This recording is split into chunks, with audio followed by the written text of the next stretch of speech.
فريق النادي القنيطري اللي بعد قليل غادي يرفعوا مجموعة من التيفوات. وأمامكم تيفو الأول لأنصار نادي القنيطري حلالة بويز، والكل تعرف بأن أنصار فريق النادي القنيطري يعتبرون من بين أحسن الأنصار على الصعيد الوطني.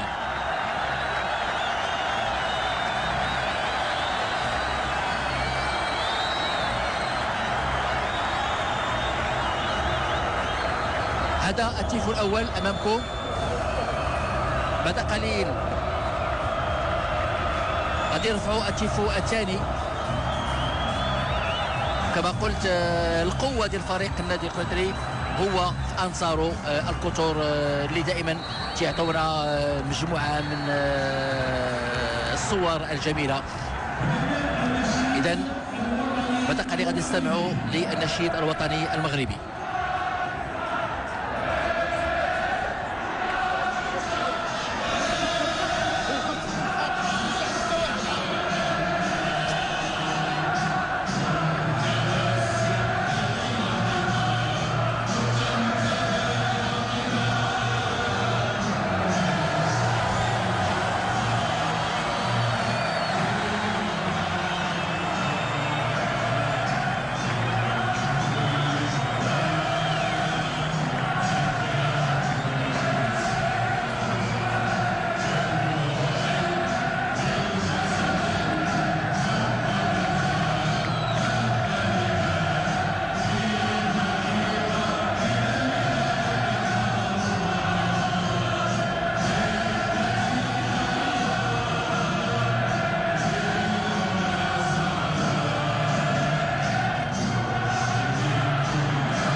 عشنا مع النشيد الوطني المغربي، وايضا نعيش مع رفع التيفوات الست لانصار فريق النادي القنيطري، وكل صوره وكل تيفو يحمل شعار ودلاله وايضا رسائل.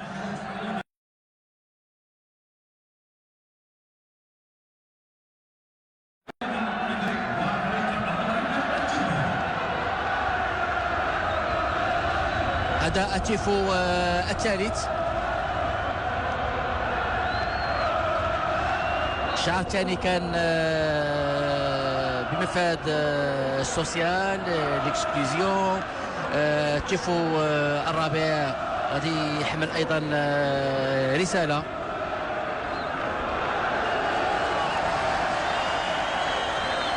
سوسيال مرة اخرى.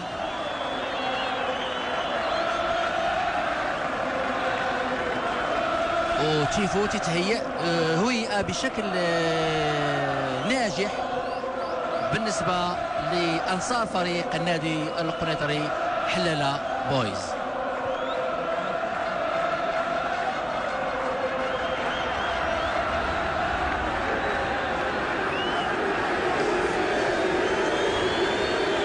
وذكر بالتحكيم هو من عصبة سوس توفيق قرار كحكم رئيسي لحسن الأزقاو، وأيضا عبد اللطيف الرمالي.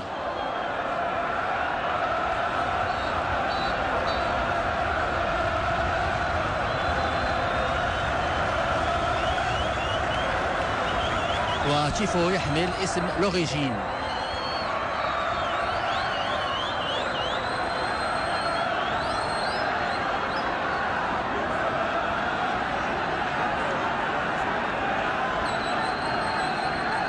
الأصل.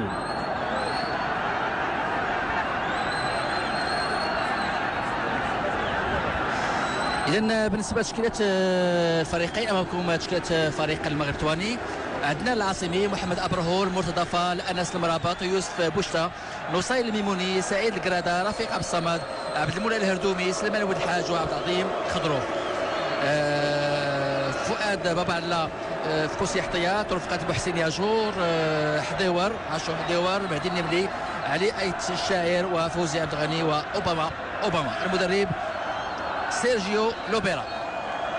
بالنسبه فريق النادي القنيطري هشام ادريسي يعتمد على التشكيله التاليه: عبد الرحمن الحواصلي، رزان فاريل، مامادو ديونغ، سهيل ميناوي، يوسف ترابي، رشيد بروواس، حسين زيدون، بطل كشاني، عادل مسكيني، رضوان الكروي، وسعد القرو. خوسي احتياط تنوجدوا: مراد ناجي، حمزه غطاس، امين بالمهل، زكريا الهلالي، محمد عصام الفارسي، بدر حنفي، وايوب زحاف.